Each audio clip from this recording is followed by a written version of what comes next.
Good evening. Here are tonight's top stories. A teen is allegedly shot by a security guard at a Lusignan auto dealership. Additionally, arrests have been made in the Tomb Raiders case following desecration in West Burbis. Furthermore, a fatal shooting in Sophia leaves a resident dead, and a tragic fire claims the life of a former headmaster in Bitterverwagting. Food for the Poor facilitates the release of a prisoner ahead of Easter. 2 individuals are remanded in a cybercrime case. And lastly, 2 police ranks are charged for demanding money under false pretense. Stay tuned for updates, and don't forget to like, share, and subscribe for more news. Teen allegedly shot by security guard at Lusignan auto dealership. An alleged shooting incident at Schaff Auto Sales, located at Lot 157 Lusignan West, East Coast Demerara, has left the community in shock. According to the Guyana police force, the incident occurred at approximately 11:10 HRS today and resulted in the tragic death of 19-year-old Jared Jagonand, a handyman from Mon Repos, East Coast Demerara. The incident reportedly involved a 20-year-old security officer employed by Cerberus Security Service, who was armed with a 12-gauge shotgun owned by the security company. The deceased teen was seated near the security officer's desk at the time of the incident. According to the owner of Schaff Auto Sales, who resides in Canada but operates the business through his brother, he and his wife returned to the store after completing a business transaction. Shortly thereafter, they heard a loud explosion and discovered Jared lying motionless on the ground with blood around his lower body. The security officer informed them that Jared had been shot. Jared was immediately transported to Woodlands Hospital, where he was examined by a doctor but sadly succumbed to his injuries. The matter was subsequently reported to the Vigilance Police Station, leading to the arrest of the suspect, who is currently in custody. Upon examination of the body at Woodlands Hospital, a gunshot wound was observed on the upper left leg. The police have initiated investigations, questioning several individuals in the area and examining CCTV footage from the vicinity. Additionally, the shotgun, along with live cartridges and a spent shell, were seized as evidence. The investigation into this tragic incident is ongoing as authorities work to uncover the circumstances surrounding the shooting.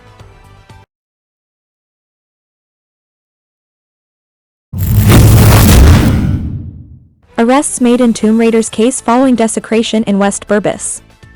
Authorities have taken 2 individuals into custody for their alleged involvement in the desecration of a tomb at Murphy Dam Cemetery, Rossignol Village, West Bank, Burbis.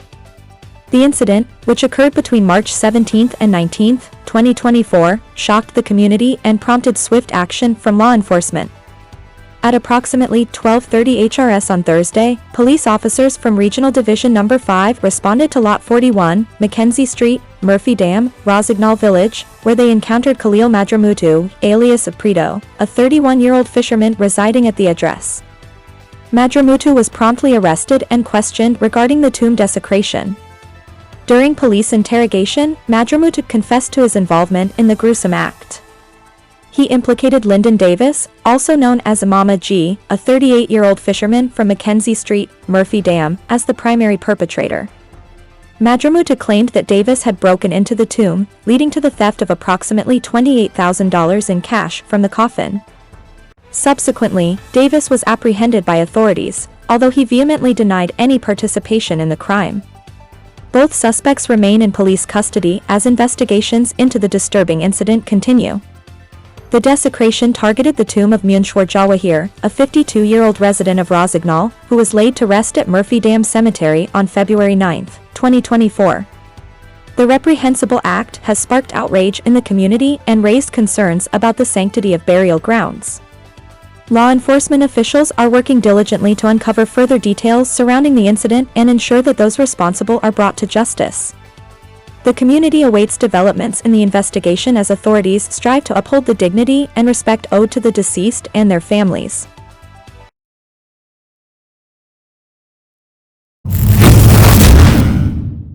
Fatal shooting in Sophia leaves resident dead. Authorities are probing a tragic incident that resulted in the death of Courtney Young, a 56-year-old laborer residing at Lot 643D, Field Sophia. The incident occurred around 20:30 HRS last night, Thursday, at Lot 636D of Field Sophia, where an unidentified male, armed with a shotgun, allegedly committed the murder. According to Vincent Cozier, a 57-year-old driver residing in the same area, he was working on constructing a house at Lot 636D, Field Sophia, with Young employed as a laborer. Cozier recounted that at approximately 1900 hours HRS yesterday evening, Young visited him at the worksite, and the two began consuming alcohol. As the evening progressed, Cozier and Young were seated in the yard, with Young positioned on two concrete blocks facing north, and Cozier on a nearby concrete block. At around 20:30 HRS, their gathering was interrupted by the arrival of the suspect on a pedal cycle. The suspect approached the yard, brandishing what appeared to be a shotgun. Upon entering the yard, the suspect targeted Young, pointing the firearm in his direction and firing a round, which fatally wounded him. Following the shooting, the suspect swiftly fled the scene, mounting his pedal cycle and riding off in a western direction along the street. Young succumbed to his injuries, and his body has been transported to the Memorial Gardens Funeral Home, where it awaits a post-mortem examination. Meanwhile, law enforcement authorities are actively pursuing the suspect as investigations into the tragic incident continue. The community is urged to come forward with any relevant information that may aid in apprehending the perpetrator and bringing justice to the victim and his family.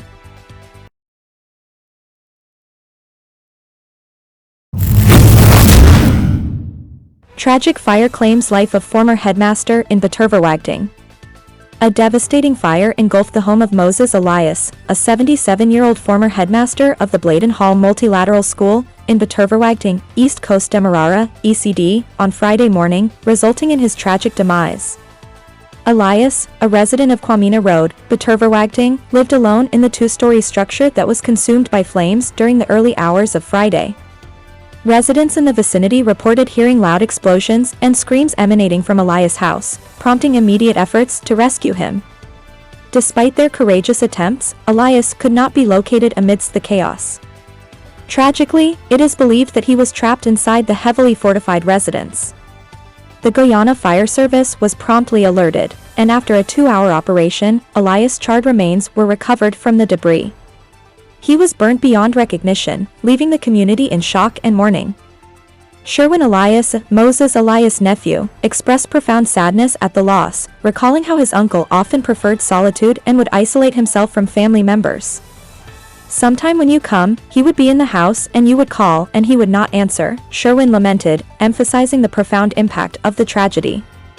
A neighbor, who chose to remain anonymous, recounted waking up to the distressing sounds of explosions and screams emanating from Elias' residence. About 2 hours after, they pulled his body out of the house, from the kitchen area, she recounted, highlighting the harrowing nature of the incident. Investigators from the Guyana Fire Service have launched a thorough investigation to ascertain the cause of the fire, as the community grapples with the loss of a respected educator and beloved community member.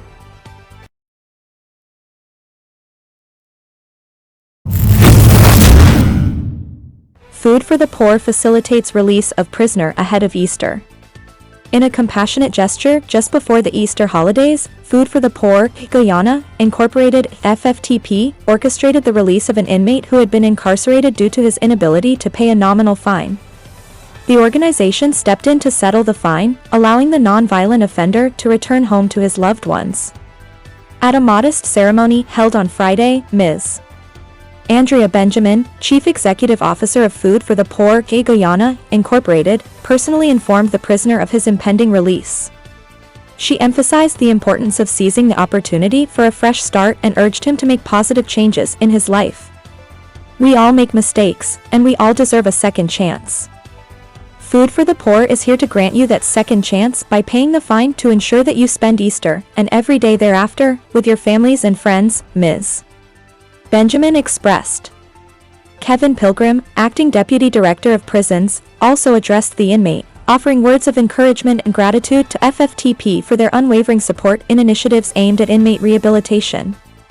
Following the ceremony, the inmate received a package of essential items including food hampers containing bread, clothing, personal care items, and a Bible. Additionally, cash assistance for transportation was provided to facilitate his return home. The Prison Releases Initiative, organized by FFTP, is conducted biannually during Easter and Christmas.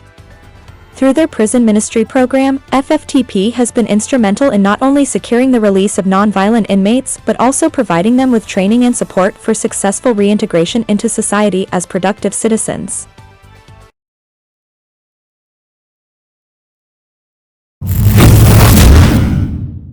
Two remanded in cybercrime case. Senior Magistrate Luan Daly presided over a significant court session today, March 22, 2024, where Icola Carmichael and 8 Shaw Burrows were remanded to custody on their first court appearance for offenses under the Cybercrime Act 2018. Icola Carmichael faced charges for allegedly subjecting Ranford Hercules to public ridicule, contempt, and embarrassment, in violation of Section 19 of the Cybercrime Act 2018. Pleading not guilty, Carmichael reportedly threatened to further shame Hercules by posting additional embarrassing images.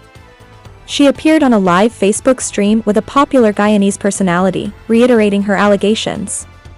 The court confiscated her phone and remanded her to prison until her next appearance on April 26, 2024. Attorney-at-law UC Anderson, who also serves as the prosecutor in the case, stated, further charges are forthcoming against Ms. Carmichael for storing photographs and messages on her phone. The court deemed it necessary to prevent potential future violations of the law if she were to be granted pretrial liberty. 8 Shaw Burrows, on the other hand, faced charges for allegedly subjecting Dr. Judy Bentley Brown and pilot and Caribbean music producer Joel Brown to public ridicule, contempt, hatred, and humiliation, contravening Section 19 of the Cybercrime Act 2018. Pleading not guilty, Burrows was remanded to prison until her next court appearance on March 26, 2024. Burrows was accused of falsely claiming that the couple plotted to commit various serious crimes, including fraud and murder. These allegations were purportedly repeated during a Facebook live stream in which she participated.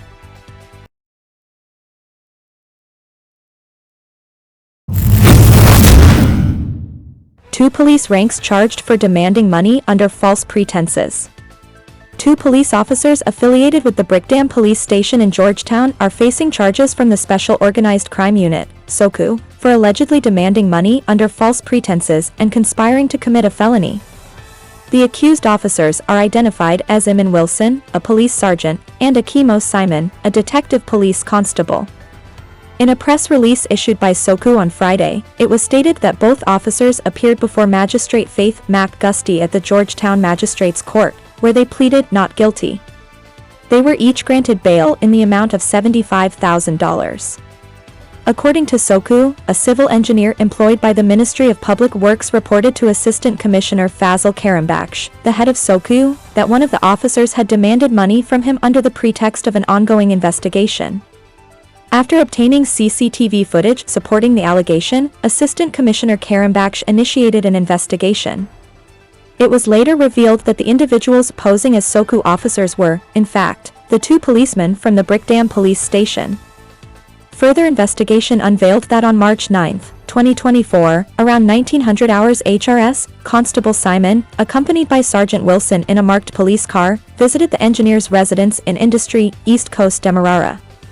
They falsely identified themselves as officers from the Special Organized Crime Unit, claiming to be conducting a money laundering investigation.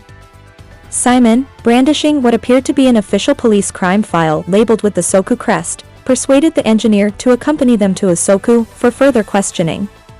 Simon then allegedly demanded $1 million from the engineer during the journey, threatening him with a small firearm. Fearing for his safety, the engineer handed over $100,000, his entire cash possession at the time.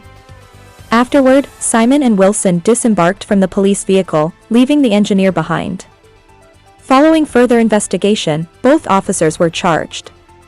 SOCU's head advises against police officers impersonating SOCU members to safeguard the agency's reputation.